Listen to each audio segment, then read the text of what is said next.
এদেশে ঘূর্ণিঝড় বেশ পরিচিত প্রাকৃতিক দুর্যোগ। কমাস পরপরই বঙ্গোপসাগরে সৃষ্টি হয় ঘূর্ণিঝড়। এগুলোর বেশ কিছু শক্তিশালী, কিছু আবার দুর্বল। এসব ঘূর্ণিঝড়ের সিংহভাগই আঘাত হানে ভারতের পশ্চিমবঙ্গ আর উড়িষ্যায়। কখনো কখনো বাংলাদেশের উপকূলীয় অঞ্চলও লণ্ডভণ্ড হয়ে যায় ঘূর্ণিঝড়ের তাণ্ডবে। সব মিলিয়ে বিশ্বের সবচেয়ে প্রাণঘাতী ঘূর্ণিঝড়ের উৎপত্তিস্থল যেন বঙ্গোপসাগর। কিন্তু কেন বারবার ঘূর্ণিঝড়ের হানা, জানাচ্ছেন শেখ ফরিদ। বিশ্বের সবচেয়ে প্রাণঘাতী ঘূর্ণিঝড়ের উৎপত্তিস্থল বঙ্গোপসাগর। গত ২০০ বছরে বঙ্গোপসাগরে ঘূর্ণিঝড়ে প্রাণ গেছে প্রায় ২০ লাখ মানুষের। মূলত বঙ্গোপসাগরের ত্রিভুজ আকৃতি এবং ভৌগোলিক অবস্থানের কারণেই সামুদ্রিক ঘূর্ণিঝড়ের সবচেয়ে বড় শিকারে পরিণত হয়ে আসছে বাংলাদেশ। বিশ্বের আবহাওয়া পরিস্থিতির উপর নজর রাখে এমন একটি ওয়েবসাইট ওয়েদার আন্ডারগ্রাউন্ড।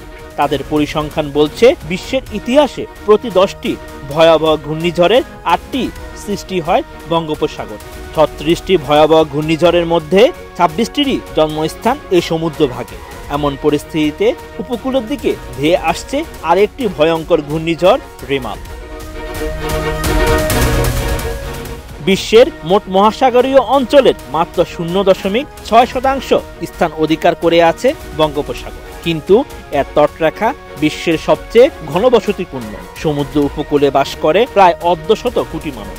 তাই ঘূর্ণিঝড়ে হতাহতের ঘটনাও বেশি হয় এই সমুদ্রকে ঘিরে। আর এর প্রধান কারণ জলোচ্ছ্বাস। এছাড়া বঙ্গোপসাগরে এর সঙ্গে যুক্ত হয় আরও বাড়তি কিছু বৈশিষ্ট্য।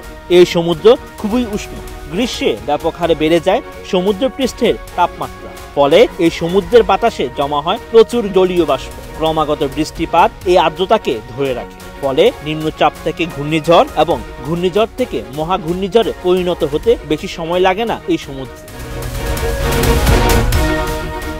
ওয়েদার আন্ডারগ্রাউন্ডের তথ্য অনুযায়ী বঙ্গোপসাগরে তৈরি সবচেয়ে ভয়াবহ ঘূর্ণিঝড়টি ছিল 1970 সালের ভোলা ঘূর্ণিঝড়। ওই ঝড়ে প্রায় 5 লাখ মানুষের মৃত্যু হয়। দ্বিতীয়টি ঘটে 1737 সালে। ভারত বাংলাদেশের বিস্তীর্ণ অঞ্চল ক্ষতিগ্রস্ত করা ওই ঘূর্ণিঝড়কে বলা হয় হুগলি নদীর ঘূর্ণিঝড়। ওই ঘূর্ণিঝড়ে 3 লাখ মানুষের মৃত্যু হয়।